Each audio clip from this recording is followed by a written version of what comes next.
Vamos a saludar en este momento, está con nosotros un candidato a la vicegobernación. Por primera vez se va a elegir en Bolivia al vicegobernador. En Santa Cruz es candidato a la vicegobernación por el MAS, Pedro García, que está con nosotros. ¿Cómo está, Pedro? Buenas noches. ¿Cómo está, querida Jimena? Buenas noches, un saludo para toda la audiencia que tienen, que es mucha. Bueno, vamos a revisar un poquito de imágenes de Pedro García.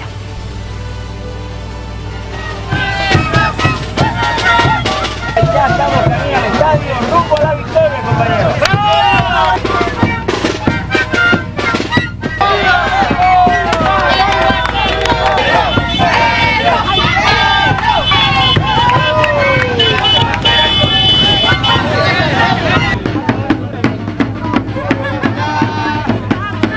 Saluda, Pedro. Bienvenido al distrito de Medio. Para poder también a través de estos. Estamos visitando diferentes municipios de la provincia Cordillera.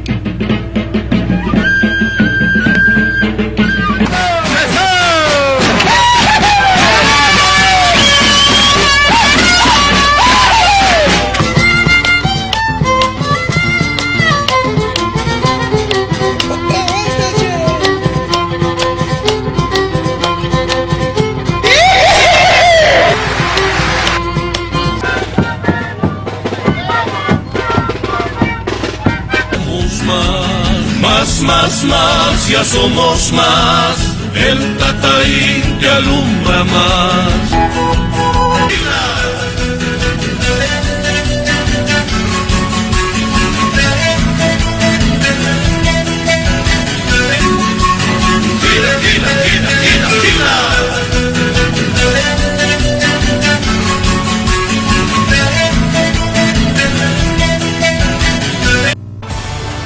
Bueno, fue bastante polémica la decisión del MAS en Santa Cruz. Primero, habían varios candidatos, después se decidió de que Pedro García sea el candidato a la gobernación y luego hubo un cambio. ¿Cómo está esto ahora, Pedro, por favor? Bueno, Jimena, mira, yo lo decía desde un principio, el MAS no solamente es un partido como tal, el MAS es un instrumento político que aglutina muchos sectores, o sea, tiene un tejido social, un tejido de movimientos sociales bastante grande. Entonces, siempre va a haber la posibilidad de que emerjan nuevas candidaturas. Te hablo en números, arrancaron creo 9 precandidatos, después fueron algunos desistiendo de la carrera, u otros sectores sociales fueron imponiendo fuerza social y quedamos 4, digamos, en la carrera al final. Es una democracia intensa la que se vive.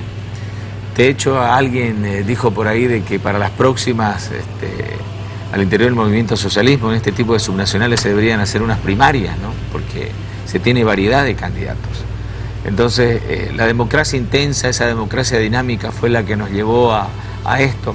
Y finalmente sabíamos de que se iba a dar la posibilidad de hallar consensos, porque todos estamos en la misma línea, la misma filosofía, el vivir bien, inclusión, justicia social, o sea, no había por dónde perderse. Mario Cronenbol es candidato a la gobernación, Pedro García a la vicegobernación. ¿En qué quedó el exministro Carlos Romero? ¿Cuál es el papel que está tocando o él se ha apartado totalmente? Porque bueno, él era un fuerte candidato, ¿no? Sí, el consenso que logramos fue precisamente con los demás actores, con el profesor Morató, Carlos Romero, se lo invitó a Carlos para que nos pueda colaborar en la campaña, nos pueda asistir con su experiencia en todo esto que él ya lo ha vivido muchas veces, ¿no? Yo he tenido contactos con el doctor Carlos Romero. ¿Están trabajando juntos? No, en este momento no, estamos abocados con todo un equipo de campaña. No hemos podido comunicarnos con el doctor Carlos Romero. No hemos coincidido en realidad, no es que no hayamos podido, no hemos coincidido comunicarnos, pero en el movimiento del socialismo todos son importantes, un movimiento incluyente, ¿no? Entonces Carlos Romero, toda la gente que ha tenido un trabajo y que tiene la experiencia en este tipo de líderes, de campaña, como las departamentales, siempre serán bienvenidas, ¿no? Esas personas. ¿Pero todos van a trabajar juntos o él va? Estamos trabajando juntos, o no, con el doctor Carlos Romero no hemos tenido contacto. Yo la última vez que lo vi al doctor Carlos fue el día de Navidad, el 25, 26 de diciembre. Por esos días fue los días que tuvimos mucho contacto con Carlos Romero. Perfecto. Ahora, vamos por lo básico, por favor. Es primera vez que se va a tener vicegobernadores. ¿Cuál va a ser la función? Mira, yo ando con mi papelito y me lo estoy estudiando bien, porque yo no puedo informar algo de lo que no tengo información. Muchos me dicen subgobernador, ¿no? Hasta en el léxico cuesta un poquito, en la terminología cuesta adecuarse. La palabra correcta es lo que tú dices, Jimena, es vicegobernador. El vicegobernador, según los estatutos autonómicos que va a entrar en vigencia, se encuentra precisamente en el artículo 18. En el artículo 18 del estatuto autonómico, reitero, este estatuto que va a entrar en vigencia en esta gestión venidera, en el artículo 18 dice que el gobernador y gobernadora tiene varias funciones, pero tiene tres principales. La primera está en el parágrafo cuarto, que dice: el vicegobernador o vicegobernadora será elegido junto al gobernador o gobernadora, y la principal función, dice, es reemplazar al gobernador o gobernadora. Reemplazarlo significa de que si el gobernador sale de territorio departamental, viaja a La Paz o viaja al extranjero, fuera del país, etcétera, etcétera, automáticamente asume el poder ejecutivo el vicegobernador. Es una figura muy parecida a lo que sucede en el Estado plurinacional, donde está el presidente y el vicepresidente. Cuando el presidente sale, el vicepresidente asume. Esa es la tarea principal, y no lo digo yo cuando pongo la palabra principal. Dice textualmente: tiene por principal función reemplazar al gobernador o gobernadora en los casos previstos en el presente estatuto. Claro, pero en el caso del gobierno nacional, esto para que entendamos un poquito, a ver, el vicepresidente es el presidente nato del Congreso. Acá en Santa Cruz, ahí voy. Segunda tarea, justo lo que tocaste. Yo te dije tres tareas principales. Primero, reemplazar y asumir el poder ejecutivo como gobernador. No es que mientras esté el gobernador, el vicegobernador se va a ir a su casa, no, no. Segunda tarea, dice textualmente: coordinar el relacionamiento con la Asamblea Legislativa Departamental. El vicegobernador no asume parte en la directiva de la Asamblea Legislativa. Solamente se limita a ser el coordinador entre lo que quiere el Poder Ejecutivo, lo que pretende el Poder Ejecutivo y lo que la Asamblea también dispone con las normas, con las leyes.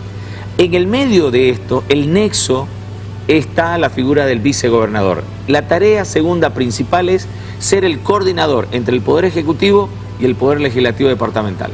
Hasta ahora, paréntesis, hemos tenido una Asamblea Legislativa Departamental muy alejada, no muy mediatizada, por así decirlo, con leyes que no han trascendido en lo importante, sino ley departamental de distinción a tales personas, digamos, ¿no? Pero no hemos visto un protagonismo político en la toma de decisiones de una asamblea departamental. Con los nuevos estatutos y la vigencia de los estatutos autonómicos, la Asamblea Legislativa Departamental se convierte en protagonista política de las decisiones que pueda tomar el Poder Ejecutivo, siendo el Poder Legislativo el que tiene que dar visto bueno, vetar o no vetar algunas decisiones que toma el Poder Ejecutivo. En el medio está el vicegobernador.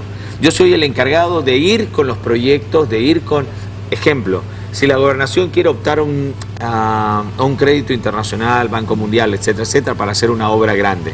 El vicegobernador lo recibe de mano del gobernador y le dice: bueno, anda, convéncelo. Yo tengo que ir con mi carpetita, convencer a la Asamblea Legislativa de que ese proyecto es viable, pero necesitamos una ley que respalde ese crédito. Entonces, en beneficio de la población, algo que sea palpable para Correcto. Un soberano de El Torno, por ejemplo, para alguien de Yapacaní, ¿qué hace el vicegobernador? El vicegobernador, ¿Qué le puede dar? el vicegobernador es el que va a ir a los municipios, va a recoger su proyecto del alcalde de, ponele, Cuevo, que estuvimos ayer en Cuevo.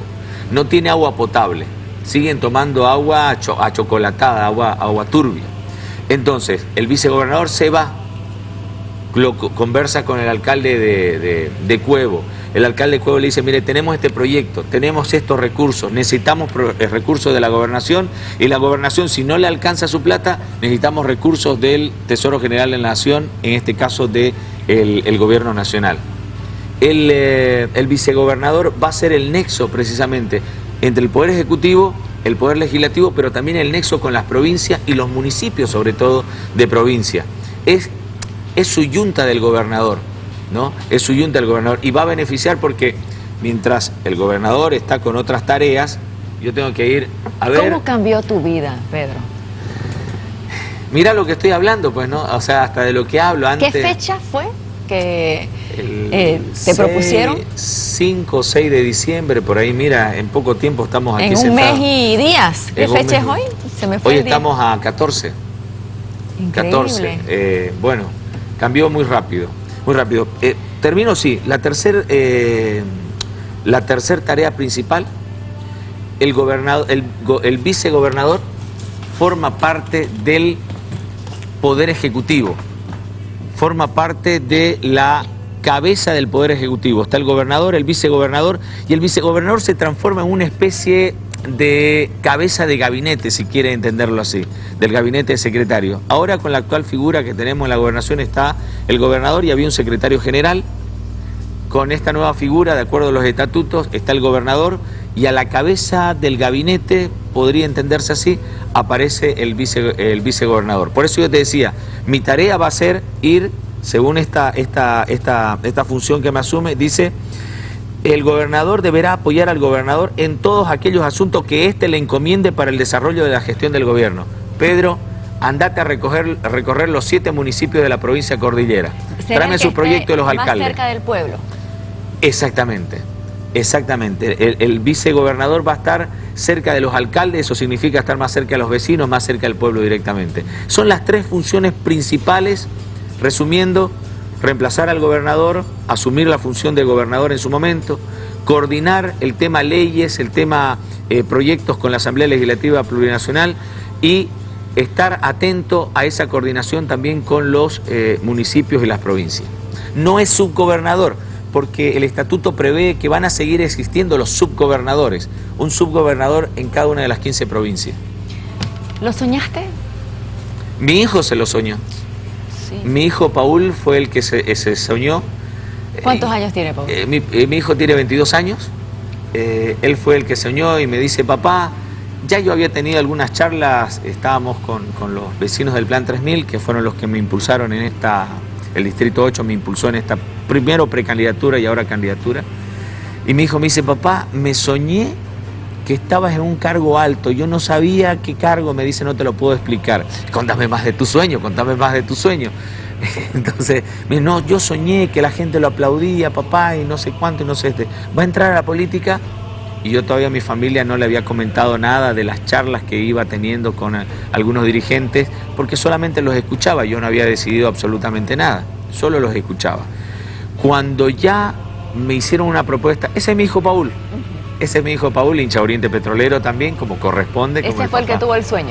Él tuvo el sueño, me dijo: papá, me soñé que estabas en un cargo alto, que la gente te aplaudía, que estabas con mucha gente, pero nunca creímos de que se iba a dar esta situación. Ahora, en broma, cuando estuvimos en Yapacaní con el presidente Arce, en broma, papá, ¿qué vas a responder cuando la prensa te pregunte sobre las propuestas? Yo le decir: bueno, voy a esperar que mi hijo se sueñe cuáles son las propuestas. Eso es, mi hijo forma parte del equipo de campaña, él no me está cobrando nada, me está tomando la fotografía, los videos. Tenemos una campaña austera, como corresponde. Cualquiera diría que los candidatos del MAS tienen mucho dinero para hacer su campaña. Mira, eso yo también lo pensaba desde afuera.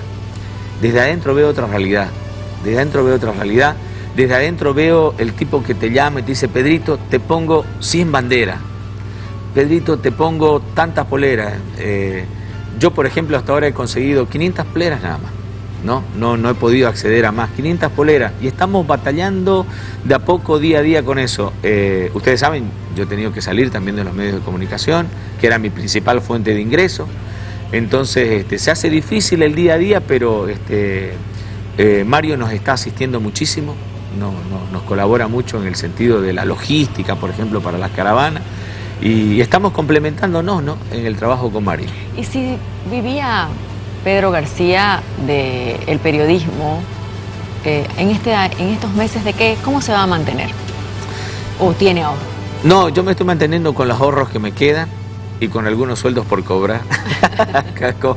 Como sabemos que la pandemia tiró muchas economías abajo y el tema de la economía también en la televisión fue muy afectada. Entonces tenemos algunos sueldos por cobrar y tenemos algunos ahorritos de nuestros años de bonanza, ¿no? Y si llega a ser elegido Pedro García, ¿seguirá luego en los medios de comunicación? Por ejemplo, se me viene a la cabeza Nicolás Maduro, que tiene un programa radial una vez por semana, un programa televisivo, ¿no? Una vez por semana. ¿Le interesa seguir a Pedro García? De hecho, yo no puedo ser comunicador y por ocupar esta función dejar de comunicar lo que en la función se está haciendo. Sería tonto no hacerlo, ¿no? Si Pedro sabe comunicar, modestia aparte, digamos, si sé comunicar, ¿por qué no hacer aquello? Ejemplo, hace 2 días estuve en la zona de Chiquitos, estuve en el municipio de San Miguel de Velasco, con el candidato a alcalde de ese municipio, Pedro Damián Dorado. Me dijo: Pedro, tengo un proyecto para presentarte y vos sos la persona adecuada. Y yo le dije: a ver, ¿qué? Nosotros pretendemos conformar una red de radios comunitarias, amén a la que ya hay de Patria Nueva, ¿no? La red comunitaria de Patria Nueva, una red de radios departamentales, ¿no? Donde se pueda difundir, donde se pueda enlazar a los municipios con información, con gestión, etcétera, etcétera. Así que pretendemos aquello. Vamos a ver lo que nos dice el soberano, por favor. Johnny Martínez, no es la fuerza suficiente para ganar la gobernación. A ver si me lo achican un poquito. No popular. No popular, dice. Marita Navia, no hay pandemia, ¿no? Dice. No sé a qué se refiere. Marcelo Nina, Pedro, mi apoyo y más fuerza. Paul Herbas, nunca había visto ese cargo de vicegobernador. Claro, nunca hemos tenido. Van a estrenarlo, el que gane va a estrenarlo, ¿no? Y pienso que mi nombre está en la historia. María Luz Valencia Iriarte, ¿cuál es el proyecto? Pregúntele, por favor. ¿Cuál es el principal desafío de ustedes? Dejar de hacer política y hacer gestión. 15 años tuvimos un gobierno departamental y no se trata de venir y decir, por la campaña le vas a dar palo. No, no, yo siempre fui cuestionador de esto. 15 años de discurso y de pelea. Y yo lo vi desde este lado, desde el periodismo. Yo vi alcaldes que por la pelea política con Evo Morales le devolvían el cheque. El de La Guardia, Chichino, una vez me tocó cubrir esa información, devolviendo el cheque de un proyecto.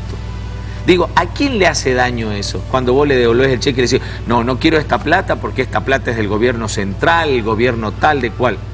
No se perjudica al alcalde, porque el alcalde tiene plata. Perjudicás al pueblo. Si era plata para construir un módulo educativo, perjudicás a los chicos. Esa actitud de esos alcaldes se han visto reflejada en diferentes acciones. Claro, pero a ver, hablemos de algo concreto, Pedro, porque los alcaldes pueden mostrar tal vez para la ciudadanía obras que son un poquito más palpables porque los ven en las ciudades. El gobernador, ¿qué tipo de obras hace la gobernación y cuál es el principal proyecto? Te pregunto, en 15 años de autonomía, la obra estrella de Santa Cruz, donde vos digas, ahí veo reflejada la autonomía que me hicieron gritar en los cabildos. Los presupuestos de la gobernación, revisemos los presupuestos de la gobernación. Por eso te pregunto. ¿Cómo van a construir un estacionamiento debajo del estadio Tahuicha Aguilera, más de 30 millones, cuando en realidad en San Miguel de Velasco están tomando agua turbia y no tienen agua potable? Cuando en Cuevo no tienen agua potable, cuando en Cabeza vos ves la situación en la que están las unidades educativas. La plata, como yo alguna vez conversamos en la radio, que administra por IDH para los municipios, la maneja la gobernación. Si eso de que venían los alcaldes a protestarle a la gobernación no era porque estaban sin oficio, sin hacer nada, era porque la gobernación se quedaba con sus recursos. Y tratan de maquillar el Tahuicha Aguilera, le ponen un color, le ponen el otro, ahora le pusieron banquito y construyeron un subterráneo a la burrera ahí abajo. Ese subterráneo no es necesario, ese estacionamiento subterráneo. ¿Harían ustedes un nuevo estadio, por ejemplo, hablando de fútbol? Sí, por ejemplo, A ver, con Mario ha sido dirigente del fútbol. Pedro García, yo soy un amante del fútbol. He jugado fútbol toda mi vida. Por ejemplo, yo no construiría un estadio de así para 50.000 personas. Yo agarraría y mejoraría los centros, los campos deportivos, los estadios municipales. En Cabeza tiene un lindo estadio, solamente tiene una franja de gradería, le haríamos otra. Digo, incentivaríamos ese tipo de acciones. ¿Por qué no incentivar? Darle un no construirle de repente un estadio a Oriente o a Blooming, digamos, que ellos tienen las posibilidades, pero a ver, en Guarayo sí. Mi pregunta es, ¿harían un nuevo estadio? Porque está criticando el estadio, ¿no es cierto? Dice esta refacción que se ha hecho. No, yo estoy criticando... Perdón, Jimena. Ajá. Yo estoy criticando la mala utilización de los recursos económicos. Construir un estacionamiento subterráneo de más de 30 millones con plata de regalías ahí abajo del Tahuichi no sirve para nada. Eso es lo que yo estoy criticando. Y cuando vos le preguntás... ¿Costó 30 millones? ¿30 millones? ¿El subsuelo? Búsquenlo. ¿O costó 30 millones la refacción? Porque aquí luego va a salir que esa noticia es falsa. Entonces, ¿qué es lo que costó 30 millones? ¿Toda la refacción o solamente el estacionamiento? El estacionamiento del estadio Tahuichi Aguilera. 30 millones de bolivianos. Que está desocupado, correcto. Que está desocupado. Entonces, vuelvo a mi pregunta. ¿Cuántos pozos de agua puedes perforar con 30 millones? Vuelvo a mi pregunta. ¿Hay que hacer un nuevo estadio o se queda el Tahuichi Aguilera? Bueno, a ver, yo no vengo a ofrecer estadios acá, ¿no? Es que habló del estadio. No, hablé del estacionamiento, querida Jimena. Hablé del estacionamiento inservible e inútil que tenemos ahí en el estadio Tahuichi Aguilera. Si hay que hermosearlo ese estadio viejísimo, bueno, se lo hará. Pero yo no pensaría en meterle más plata ahí. Yo agarraría, mejoraría los estadios de provincia para que Blooming y Oriente vayan a ver nuevos jugadores a las provincias en vez de estar trayendo de otro lado que no funcionan, buscar jugadores acá. Digo, invertiríamos la plata de otra manera. Deme algo, una obra que vayan a hacer. Perforo pozos de agua. ¿Cuántos pozos? Coloco internet ¿Dónde? En las unidades educativas en las provincias. Eso haría yo. Pozos de agua. No es nomás colocar aquí algunos otros pozos, no. Pozos de agua para la gente. Internet para la gente. No podemos pensar en una educación igual si en un lugar tenemos internet y los chicos pasan computadora y en el otro lado no les llega. Entonces no hay niños de primera y niños de segunda. La oferta que ustedes tienen, entonces, en tema agua es... Tema agua, llegar a todos los municipios con agua potable, agua saludable. Eso es inclusión social, eso realmente le trae un bien a la población, eso es vida. Camiri tiene al 50-60% su alcantarillado. Camiri no tiene el alcantarillado, no tiene lagunas de oxidación. ¿Dónde se va toda esa agua del poco alcantarillado que tiene Camiri? Se va y después terminamos viéndola en el río con contaminaciones. No puede ser, no puede ser esa situación. Y así te podría enumerar un montón. ¿En cuántos municipios no habrá agua potable en Santa Cruz? No tengo el cálculo exacto, pero mirá, me tocó visitar Cuevo, nada. Boyuibe, nada. San Juan de Lomerío, nada. San Luisito, nada. Te estoy hablando de la zona de Chiquito. San Miguel de Velasco, nada. Tiene un tanque elevado, se le fregaron no sé qué ñañaca, nunca lo arreglaron, y ahí vos ves esa gente tomando, vos abrís el grifo y sale chocolate en vez de agua. El tema de clases, me parece muy bien que haya tocado ese tema porque la educación es vital. Correcto. ¿No? El tema de internet gratuito, ¿es algo estatal? ¿Es algo de las gobernaciones? ¿Es algo de los municipios? Porque ya es ahí el ofrecimiento del gobierno nacional. El ministro de Obras Públicas ha anunciado internet gratuito, por ejemplo. Pero es que de eso se trata. A ver, se trata de un trabajo coordinado con el gobierno nacional y con los gobiernos municipales. Entre el gobierno nacional y los municipios aparece en medio la gobernación. No podés truncarle a los municipios sus proyectos, sus obras, si estás todo el tiempo peleándote con el nivel nacional. Entonces, ¿qué es lo que tiene que hacer la gobernación? La gobernación tiene que ser un intermediario no político, sino un intermediario de gestión. A ver, lo tenés al presidente Arce, en vez de pelearte con el presidente Arce, decirle al municipio, usted, Pailón, estuve en Pailón el día lunes estuve en Pailón, ¿no? Me quedé por los bloqueos, venía de la Chiquitania y me quedé bloqueado y aproveché para conversar con los pailoneños. Pailón, por ejemplo, sueña con un vertedero municipal. Dice, botamos la basura ahí en el monte, la tenemos que llevar en volquete y botarla, queremos un vertedero municipal. ¿Cuánto cuesta? X monto. Ok, ¿y ustedes no tienen? No, nosotros como municipio tenemos un pedacito. Bueno, la gobernación tiene otros recursos que maneja, nos puede dar otro pedazo.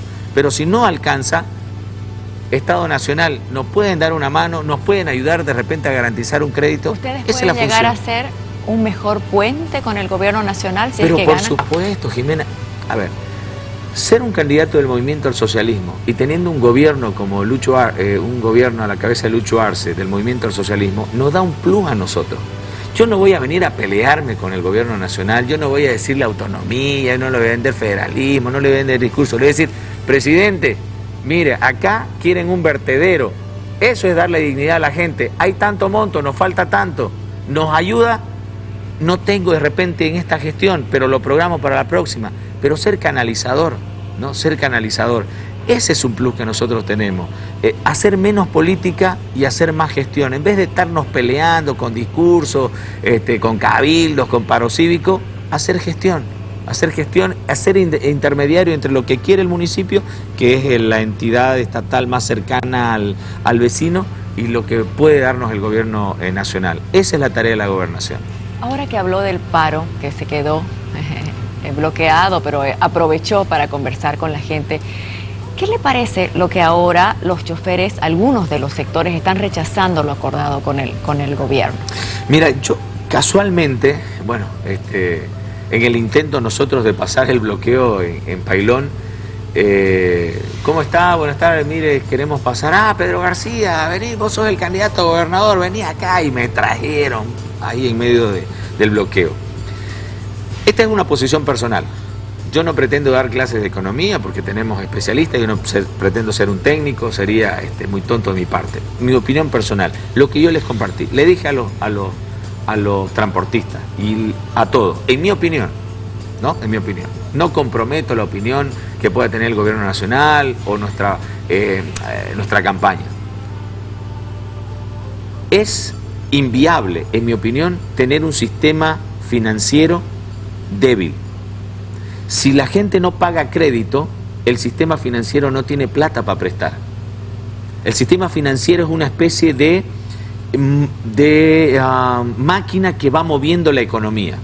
Recibe, capta recursos, producto de las cobranzas que hace de los intereses de los créditos, los vuelve a prestar, aquí la doñita compra mercadería, el doncito saca un préstamo para construir su casa o vivienda social, etc. Si el sistema financiero está débil o no tiene los recursos para prestar, significa que acá se va a estancar la economía, no va a fluir. El doncito no va a construir, al no construir no va a contratar albañil, al no contratar el albañil no va a poder pagar la pensión de su deuda en la pulpería de la esquina, etc. Yo le decía a ellos, es necesario que el sistema financiero esté saludable para que se pueda, de alguna manera, generar el movimiento económico, que es lo que se pretende. No pretendamos no pagar los intereses 6 meses más, le decía yo, porque no todos han sido afectados de la misma manera. Hay sectores que han sido afectados más, otros que han sido afectados un poco menos, y otros que de verdad no han sentido mucho la afectación por la dinámica económica, ¿no? Entonces yo le decía a ellos, no busquen el todo, preséntenle al gobierno nacional unas 3 ofertas. Mire, plan A tenemos esto, plan B esto, plan C, que los técnicos lo discutan. El transporte merece que se les dé un tiempo de prórroga. En mi opinión, sí, el transporte. 5 años no sacaron las unidades de micro a trabajar. 5 meses que estuvieron cerrados. Después, cuando se les permitió trabajar al 30% de su capacidad. Después de un mes, al 50% de su capacidad. Ahora, si volvemos a una cuarentena dinámica o al nombre que le quieran llamar, otra vez al 50% de la capacidad. El tipo no va a generar, ya viene con un retraso de 5 o 6 meses en su economía y no la logra recuperar, producto de que no trabajan al 100% de su capacidad los micros. Entonces, para que me quede claro, ¿lo ves justo o no lo ves justo el pedido de los transportistas que rechazan? De los transportistas sí lo veo justo. De otros sectores que se beneficiarían con esta especie de prórroga en el pago de los créditos bancarios, yo no lo veo correcto. Por eso yo le decía a los transportistas que estaban bloqueando, presenten 3 ofertas. ¿Pero no sería discriminatorio que sea para uno y no para otro? Jimena, a ver, ejemplo. Un sector que estuvo parado 5 meses, parado, 0. No es lo mismo que un supermercado, por ejemplo, que estuvo abierto. No es exactamente. O un trabajador que va a su empresa y que el empresario le ha pagado con retraso de un mes, ponerle 2 meses, en muchos casos, pero termina pagándole. No es lo mismo que lo que vive un chofer. Entonces hay que hacer una diferenciación de qué sectores fueron realmente o son los más afectados por el tema pandemia y pandemia económica, pandemia sanitaria y pandemia económica, y ver qué otros sectores no. Los que no han sido, bueno, que sigan pagando. Vamos a ver lo que dice el soberano.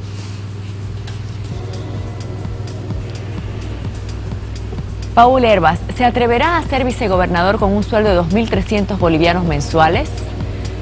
Bueno, ese no debe ser el sueldo, ¿no? No es el sueldo. De hecho, el Poder Ejecutivo de la Gobernación de Santa Cruz es el que más sueldo ganaba de todos los poderes ejecutivos de gobernación del país. Me imagino que él se refiere a ver si se animaría a hacerlo con un sueldo mínimo, ¿no? Vamos con el siguiente mensaje. En Argentina hay vicegobernador, dice Igemar Ortega. Sí, en las provincias. Lisset Estrada, dentro del plan de gobierno departamental, ¿de qué manera afrontarían los feminicidios en Santa Cruz? Se pregunta. Sigamos con más mensajes y luego va a contestar. Marita Navia, está claro que solo tiene hambre de poder. Para él no importa no tener propuestas, solo ostenta el cargo. Quiere ser sin saber qué hacer, lamentablemente resta, dice. Su opinión de Marita. Sonia Lisset Bustos Suárez, nunca ganarán en Santa Cruz los masistas. Sobrina de Camacho, dice. Sonia Lisset Bustos, esa plata era de Venezuela, no mintaste. Israel Ángel Aranoca Chávez, está claro que Pedro Tinelli no tiene propuestas claras, solo da vueltas y vueltas y críticas, nada de propuestas con una explicación técnica y económica, pésimo, dice. Vamos Pedro García, le dice Miguel Acuña Alcócer. Tatiana Solís, ¿y la salud para cuándo? Tanta gente que migra a Santa Cruz por atención médica, primer, segundo y tercer nivel, oncológico que solo tenemos uno y es una pena, necesitamos más oncológicos de tercer o cuarto nivel. Rory Fabio Vidal Roldán, solo habla de 3 municipios a los que visitó. Bueno, ¿algo a lo que quieras responder? En el tema de los feminicidios, se utiliza mucho el tema de la violencia, en muchos casos solamente como una bandera discursiva. No se lo trata en serio ese tema. Ejemplo, Plan 3000, 350.000 habitantes, 2 juzgados mixtos para atender los casos de 350.000 habitantes. Ahí ese juzgado trata el tema pensión familiar, trata el tema violencia familiar, trata el tema de robo de una garrafa, trata el tema de un detenido por borracho. O sea, 2 juzgados mixtos en el Plan 3000. Eso no es luchar contra los feminicidios, o por lo menos intentar hacer justicia.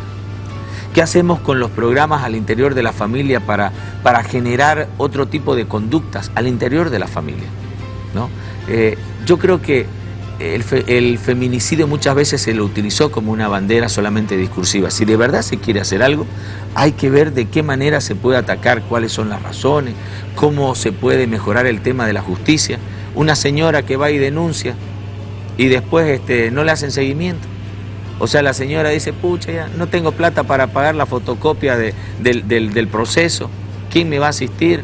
El fiscal que atiende el caso no solamente está dedicado a atender el caso de esta persona víctima de violencia, tiene 85, 86 procesos más que atender de otros casos, de todo. Entonces, la verdad, luchar contra el feminicidio, contra la violencia, etcétera, etcétera, tiene que ver con una cuestión estructural, de verdad darle las condiciones primero, para que se administre justicia.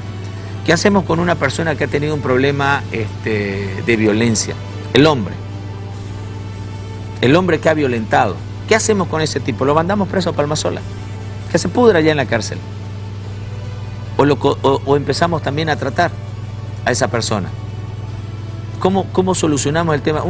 El tipo va, lo sentencian, listo, se hace justicia. Sale de Palmasola y ¿qué va a hacer el tipo? O sea, tenemos que pensar también al otro lado, ¿por qué se está generando la violencia? Si de verdad tenemos interés de eliminar el tema de la violencia intrafamiliar, hay que atacarlo de diferentes maneras. Ese tipo golpeador necesita tratamiento psicológico. El tipo que golpea a una mujer está enfermo, necesita una asistencia psicológica, necesita ser tratado también psicológicamente. darle protección a la mujer, darle protección a la familia. Pero a este otro tipo no mandarlo al infierno o al olvido y condenarlo, sino que tratar de rehabilitarlo. Encerrarlo en una cárcel es la solución. Bueno, el Código Penal, hay una ley 348 de defensa contra todo tipo de violencia. Sí, se la tiene que poner en ejecución, correcto. Se tiene que ejecutar sanciones, correcto. Pero ¿qué hacemos con el tipo?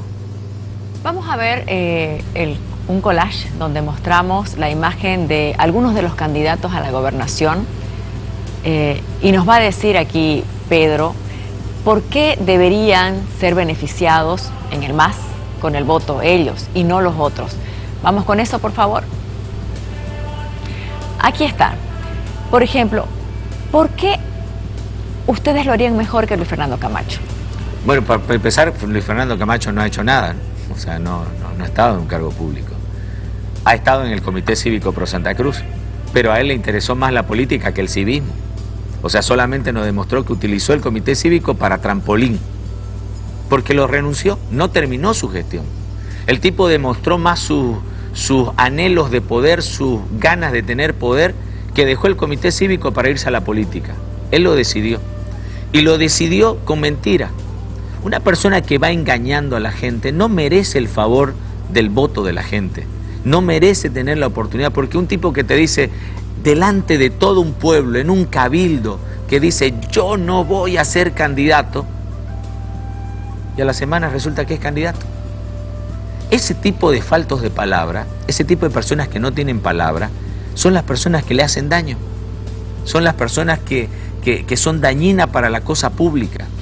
El tipo dijo, Ortiz, bájate, porque hay que darle la posibilidad de que Mesa le compita al MAS, ¿no? El tipo desde el sillón cívico le recordaba... Los que dijeron que no iban a ser candidatos, tendríamos que criticar a todos, ¿no? Evo Morales dijo que si no ganaban el referéndum del 21F se iba a ir a su casa, iba a volver, iba a tener un restaurante y después fue candidato, digamos, ¿no? Ajá. Entonces... Carlos Mesa también de dijo Evo que Morales, no iba a si ser. querés, Jimena, hablamos otro rato. Te estoy hablando, vos me preguntaste sobre estos tres tipos que yo veo acá. Yo le pregunto, o sea, ¿cuál sería la diferencia? ¿La diferencia de que por qué no es candidato? Este tipo le dijo al pueblo que no iba a ser candidato y fue candidato. Este tipo le pidió a Óscar Ortiz que se baje. ¿Ah? ¿Eso lo inhabilitaría? Moralmente sí lo inhabilita. Moralmente sí lo inhabilita. El tipo agarró y ¿qué fue lo primero que hizo cuando fue candidato? Ya no quiso bajarse. ¿Moralmente debió haber estado inhabilitado Evo Morales en su momento entonces porque dijo que no iba a ser candidato? Bueno, en su momento quizás sí, usted lo está diciendo. No, yo estoy opinando sobre Luis Fernando Camacho, no estoy opinando sobre Evo Morales. ¿Me entiende? Yo no me recuerdo de ese pasaje al que usted hace referencia, Jimena. No me recuerdo, la verdad. Pero don Luis Fernando Camacho, por ejemplo, me parece que no está calificado. Ahora, el tipo fue a las nacionales creyendo que tenía... O sea, cuando vio todo el cabildo y el apoyo de la gente, el tipo dijo, todo eso es mío, es caudal de votos mío. Cuando se dio cuenta de que no era así, no era lo que él se imaginaba que podía suceder. No tuvo el favor de la gente, sacó un 14%. Con su candidato a vice en Potosí no llegó ni al 2%. ¿No? Entonces el tipo no tiene el favor de la gente. Germain Caballero me parece una persona con mucha proyección. Germain Caballero ha hecho gestión en su municipio. Germain Caballero es un proyecto político interesante, pero que todavía tiene que transitar por algunas otras veredas, ¿no? Yo no soy el más indicado para decir que es nuevo. Yo también soy nuevo en esto, ¿no? Germain tiene más experiencia en el manejo de la cosa pública. Es un proyecto interesante. No tiene de repente el apoyo o el caudal de seguidores que le posibilitarían acceder a la gobernación. Mario Cronenbol, un tipo entusiasta que no hace mucha política y lo que hace es gestión. Te lo cuento. Reunión con el presidente Arce, 31 de diciembre, antesito de Año Nuevo. ¿Qué hizo Mario Cronenbol? Visitó al presidente para presentarse como candidato oficial y se llevó entre aquí, debajo, ¿no? Debajo del brazo, proyecto. Presidente Arce, mire, tenemos que hacer una carretera por esto y por esto, por esto. El 31 de diciembre, sin ser gobernador, ya le sacó un proyecto a Arce, ¿no? Ya lo convenció y le dijo, vamos a hacer la carretera Cotoca-Guarne, para que la gente que viene de la zona de Chiquitani o la gente que viene de Brasil no tenga que pasar por Santa Cruz, dar la vueltanga y pasar y seguir camino a Cochabamba. Directamente, ya le sacó esa obra. O sea, esa obra va a estar aprobada, ya está. En esa misma sentada, el presidente Lucho Arce ya ha aprobado un hospital de 4º nivel para Santa Cruz. Ese es un plus, por ejemplo. Mario no se duerme en sus laureles pensando en proyectos políticos. El tipo ya le dijo, Santa Cruz necesita un hospital de 4º nivel, con el helipuerto, con todo. Lo se va a construir, el proyecto está aprobado entre la zona a diseño final, ya está aprobado en la zona norte de Santa Cruz. Hay 30 hectáreas que están determinadas ya para la construcción de ese hospital, ¿no? Se fue con otro proyecto, porque todo el mundo habla de Puerto Bush y dice, mierda, ¿será que Puerto Bush va a ser realidad? Mucha plata, muchos millones y millones de dólares, y parece algo lejano Puerto Bush. Cavar el río, ensancharlo, construir el puerto, ya hay recursos para eso. Entonces, Mario no es un político de discurso, es un político gestionador. ¿Cómo consiguió tener tantos coliseos Warner, unidades educativas?